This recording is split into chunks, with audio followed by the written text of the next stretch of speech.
ইহানের কথা শুনে অবাক হয়ে তাকিয়ে থাকেন মান্নাত বেগম। ইহান নিজের মাকে চিনতে পারছে না, এমনকি নিজের নামটাও চিনতে পারছে না।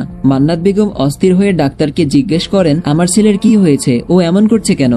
ডাক্তার ইহানকে জিজ্ঞেস করে আপনি কি সত্যি কিছু মনে করতে পারছেন না মিস্টার ইহান খান, উনি আপনার মা। ইহান বোকার মতো তাকিয়ে রয় কিছু সময়, অতঃপর বলে ওঠে আমি কিছু মনে করতে পারছি না, আমি কে, কি আমার পরিচয়। ডাক্তার ইহানের ভাবগতিক দেখে আন্দাজ করতে পারে তার সমস্যা। তিনি বলেন আই থিঙ্ক যে মাথায় আঘাত লাগার কারণে ওনার স্মৃতিশক্তি চলে গেছে। মান্নাত বেগমের মুখটা ফ্যাকাশে বর্ণ ধারণ করে, তিনি এমন কিছু আশা করেননি। বিপরীত দিকে রায়হান খানও বেশ চিন্তিত হয়ে পড়েন। তিনি বলেন আপনি ঠিক বলছেন তো ডাক্তার, মানে আমার ছেলে সত্যি স্মৃতি হারিয়ে ফেলেছে, তাহলে ওর স্মৃতি ফেরানোর উপায় কি? ওনার অবস্থা দেখে তো তাই মনে হচ্ছে, আমি কিছু পরীক্ষা করতে দিচ্ছি শিওর হওয়ার জন্য, তারপর এই ব্যাপারে কি করা যায় সেটা বলতে পারবো। সীমাও অন্য সবার সাথে এসেছিল ইহানের কেবিনে। এক কোনায় চুপ করেছিল সে। আচমকাই ইহান সীমাকে বলে ওঠে তোমাকে কেন জানি আমার চেনা চেনা লাগছে, তুমি আমার কে হও? সবাই অবাক হয়ে ইহানের কথা শুনে, বিশেষ করে সীমা। সবাইকে আরো অবাক করে ইহান সীমাকে বলে তুমি আমার কাছে একটু আসবে।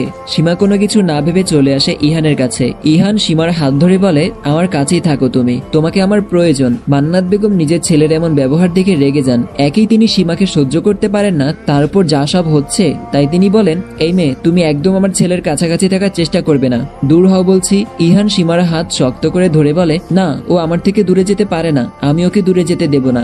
অবস্থা বেগতিক দেখে ডাক্তার বলেন পেশেন্টের কন্ডিশন বেশি ভালো না, এই অবস্থায় ওনার ইচ্ছার বিরুদ্ধে কিছু করতে গেলে ওনার ক্ষতি হতে পারে, তাই আপনারা কি ওনাকে কোনো বিষয়ে জোরাজুরি করবেন না প্লিজ। মান্নাত বেগম কিছু বলতে যাবেন, তখন রায়হান খান তাকে থামিয়ে দিয়ে বলেন অন্তত নিজের ছেলের ভালোটা বোঝার চেষ্টা করো। ডাক্তার কি বললেন শুনলেই তো। মান্নাত বেগম আর কিছু বলতে পারলেন না, নিজের রাগকে নিয়ন্ত্রণ করা ছাড়া এখন তার আর কিছুই করার নেই। 2 দিন পরে কিছু পরীক্ষা নিরীক্ষা করে ইহানকে বাড়িতে পাঠিয়ে দেওয়া হয়েছে। ইহান এখন সীমা ছাড়া আর কিছুই বোঝে না। তার মতে এখন তার সীমাকে ছাড়া সবাইকে অচেনা লাগে, তাই অন্য কারোর সাথে থাকতে চায় না ইহান। ইহানের এই সমস্যার কারণে সীমা সর্বক্ষণ তার পাশাপাশি থাকছে, যা মান্নাত বেগম ও ইনায়ের বিরক্তির কারণ হয়ে উঠেছে। সবকিছুকে ছাপিয়ে সীমা লেগে আছে ইহানের খেয়াল রাখার কাজে। হাসপাতাল অবস্থানকালীনও ইহানের দেখাশোনা সেই করেছে, কারণ ইহান তাকে ছাড়া কিছুই বোঝে না। এক মুহূর্তের জন্যও সীমাকে চোখের বাইরে যেতে দিতে চায় না ইহান। তার সব আবদার সীমার কাছে, আজও তার ব্যতিক্রম হচ্ছে না। হাসপাতাল থেকে বাড়িতে ফিরেই ইহান সীমার কাছে আবদার করেছে তাকে ঘুরতে নিয়ে যেতে হবে। সীমা তো প্রথমে কিছুতেই রাজি হয় না, কিন্তু ইহানও কোনো কথা শুনতে রাজি নয়। তার একটাই কথা, সে ঘুরতে যাবেই, ব্যাস। অবশেষে সীমাকে হার মানতে হয় ইহানের জেদের কাছে। ইহানকে নিয়ে একটু বাইরে ঘুরতে যায়। ইহান সীমাকে সারা রাস্তায় বিভিন্ন প্রশ্ন করে বিরক্ত করে, তবে সীমা ধৈর্য সহকারে সবকিছুই সামলায়। সারাদিন বিভিন্ন জায়গায় ঘুরে তারা দুজনে মিলে। সীমা গাড়ি ড্রাইভ করতে পারত, ইহান অসুস্থ থাকায় তাই সীমাই গাড়ি ড্রাইভ করছিল। অতঃপর ফিরে আসার সময় ইহান হঠাৎ করে বায়না করে সে আইসক্রিম খাবে। ইহান একটি আইসক্রিমের দোকান দেখিয়ে বলে আমি ওটা খাবো, আমাকে এনে দাও। সীমা তখন কিছু একটা ভেবে বলে এখন তো অনেক রাত হয়েছে, আমাদের ফিরতে হবে, এত রাতে আইসক্রিম খাওয়া ঠিক হবে না, আপনার ঠান্ডা লাগতে পারে। ইহান তখন মুখটা বেজার করে বলে আমাকে এনে দাও প্লিজ, আমার ওটা খেতে খুব ইচ্ছা করছে। সীমা ইহানের নিঃসংকোচ এই আবেদন ফেলতে পারে না, তাই বলে আচ্ছা বেশ, আমি আইসক্রিম নিয়ে আসছি, তবে আপনি কিন্তু এখান থেকে এক পাও নড়বেন না, আমি এক্ষুনি যাব আর এক্ষুনি আসবো। ইহান খুশিতে এক প্রকার লাফিয়ে উঠল। ইহানের খুশি খুশি মুখ দেখে সীমাও অনেক আনন্দ পায়। ইহানকে বসিয়ে রেখে চলে যায় আইসক্রিম নিতে। আইসক্রিম দোকানের সামনে গিয়ে সীমা বলে আমাকে 2টো চকলেট ফ্লেভারের আইসক্রিম দিন। দোকানদার সীমার হাতে 2টো আইসক্রিম দিয়ে দেয়। সীমা আইসক্রিমগুলো নিয়ে বিল মিটিয়ে চলে আসে গাড়ির কাছে। গাড়িতে এসে ইহানকে না দেখে সীমা ভীষণ উত্তেজিত হয়ে পড়ে।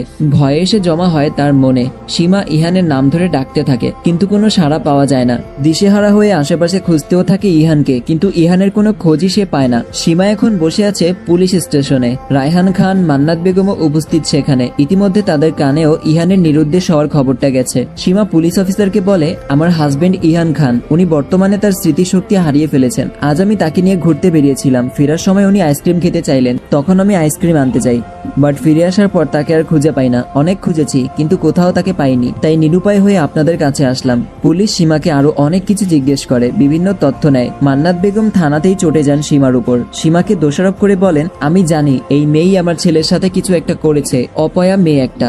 যবে থেকে আমার ছেলের জীবনে এসেছে তখন থেকে আমার ছেলের জীবনের সর্বনাশ ডেকে এনেছে। অফিসার আপনি এই মেয়েটাকে জেলে ঢুকান, আমি জানি এই মেয়েই আমার ছেলেকে লুকিয়ে রেখেছে। রায়হান খান বিরক্ত হয়ে বলেন আহ মান্নাত, এসব কথা বাদ দাও, ওনাদের ওনাদেরকে ওনাদের কাজটা করতে দাও। আর সীমা, তোমার থেকে এটা আমি আশা করিনি। যদি আমার ছেলেকে সামলাতেই না পারো তাহলে তার দায়িত্ব নিয়েছিলে কেন? এত কেয়ারলেস কেন তুমি? এখন তো আমারও এটা মনে হচ্ছে যে তুমি আমার ছেলের যোগ্য নও। আমার সাথে তোমার ছেলের বিয়ে দেওয়া আমার জীবনের বড় একটা ভুল ডিসিশন। সীমা বলার মতো কোনো ভাষা খুঁজে পায় না। আজ সবাই তাকে ভুল বুঝছে, কিন্তু আসলে সে তো কিছুই করেনি। মান্নাত বেগম সীমার হাত শক্ত করে ধরে বলেন, আমি কিছু জানতে চাই না। তোমাকে 24 ঘন্টা সময় দিলাম, এর মধ্যে যে করেই হোক আমার ছেলেকে আমার সামনে নিয়ে এসো। সীমা আত্মবিশ্বাসের সাথে বলে, আমি আপনাকে কথা দিচ্ছি আপনার ছেলেকে 24 ঘন্টার মধ্যেই আপনার সামনে হাজির করব। যদি সেটা না পারি তাহলে সারা জীবনের মতো বিদায় নেব আপনার ছেলের জীবন থেকে। মান্নাত বেগম কিছুটা দমে যান সীমার কথা শুনে। রায়হান খান সীমাকে উদ্দেশ্য করে বলেন, ঠিক আছে, তোমাকে আমি 24 ঘন্টা সময় দিলাম, যদি পারো এর মধ্যে আমার ছেলেকে আমার সামনে নিয়ে এসো।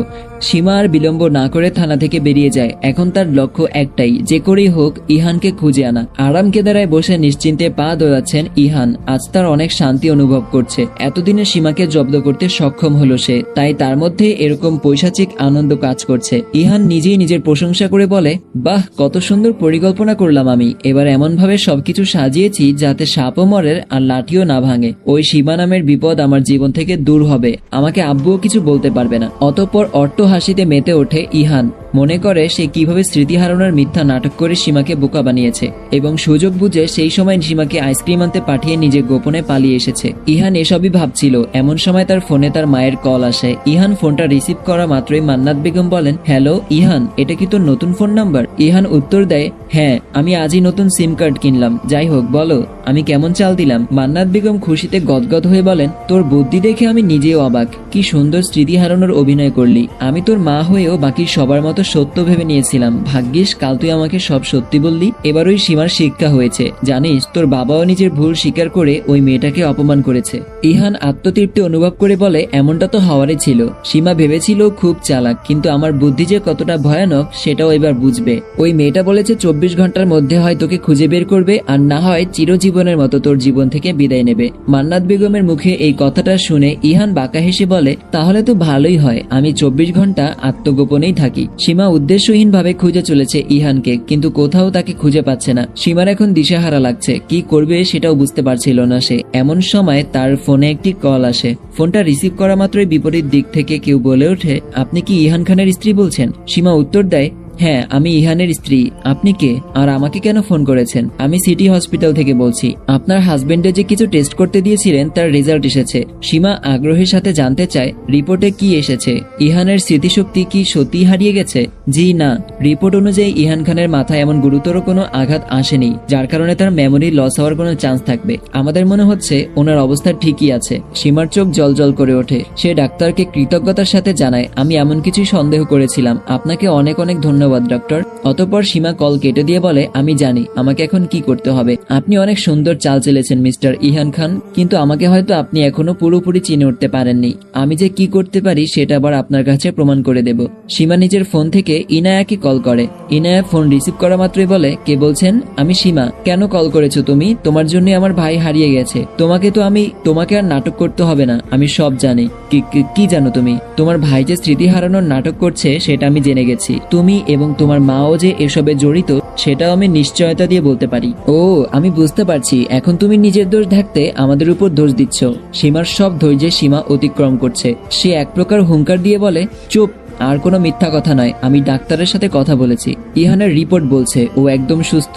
ভালোই ভালোই তোমার ভাইয়ের সাথে আমার যোগাযোগের ব্যবস্থা করে দাও, না হলে কিন্তু তোমার বাবা মিস্টার রায়হান খানের কানে সব কথা তুলবো। ইনায়া খুব ভয় পেয়ে যায়, কারণ তার বাবার কানে সব কথা উঠলে অনেক বড় সর্বনাশ হয়ে যাবে। তাই ইনায়া বাধ্য হয়ে সীমাকে বলে দেয় ইহান এখন কোথায় লুকিয়ে আছে। বিছানায় আরামসে ঘুমিয়েছিল ইহান। আচমকা চোখের পানি ছিটকে অনুভব করতেই তার ঘুম ভেঙে যায়। চোখ কসলাতে কসলাতে উঠে বসে ইহান। ভালোভাবে সামনে তাকাতেই দেখতে পায় সীমাকে। প্রথমে মনের ভুল মনে করে, তবে বার কয়েক চোখ ডলেও সীমাকে নিজের সামনে কাটে।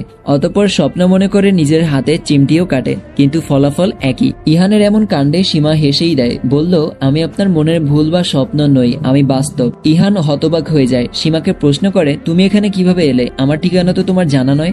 বলছি সব বলছি, আগে একটু ওয়েট করুন। আপনি কি ভেবেছিলেন আপনি আমার সাথে স্মৃতি হারানোর অভিনয় করবেন? আমি কিছু বুঝবো না, আর সেই সুযোগে আপনি হারিয়ে যাওয়ার নাটক করে আমাকে আপনার জীবন থেকে বের বের করে দেবেন? সবটা কি এতই সহজ? আমি সীমা, আমাকে হারানো এত সহজ নয়। ভালোই ভালোই আমার সাথে ফিরে চলুন, না হলে আপনার বাবার কাছে সব সত্য প্রকাশিত করে দেব। ইহান বিরক্ত হয়ে বলে, যা করার করো তুমি, কিন্তু আমি তোমার সাথে সংসার করতে মোটেও ইচ্ছুক নই। তোমাকে দেখলে আমার ঘৃণা লাগে। আমি সবসময় নিজের জন্য সুন্দরী বউ চেয়েছি, সবসময় স্বপ্ন দেখেছি আমার বউ হবে পরীর মতো সুন্দরী, সেখানে তোমার মতো একটা কালো ভূতকে বিয়ে করতে হয়েছে। ছি! কথার আঘাত এই পৃথিবীর সবচেয়ে বড় আঘাত, যা মুহূর্তেই ভেঙে চুরে শেষ করে দেয় মানুষকে। ইহানের অবজ্ঞামূলক কথা শুনে সীমাও অনেক বেশি আঘাত পায়। বলে, ঠিক আছে, আমাকে আপনার মানতেও হবে না। চলুন, কালই আমরা ডিভোর্সের আবেদন করব। তারপর আদালত হয়তো আমাদের কিছু সময় দেবে। সেই কটা মাস একসাথে থেকে না হয় আমরা চিরকালের জন্য আলাদা হয়ে যাব। তখন আপনি একটা ডানাকাটা পরীকে বিয়ে করে আনবেন। আসসালামু আলাইকুম। আজকের পর্বটা এখানেই শেষ করছি। দেখা হচ্ছে পরবর্তী ভিডিওতে। সবাই সুস্থ থাকবেন, ভালো থাকবেন। আল্লাহ হাফেজ।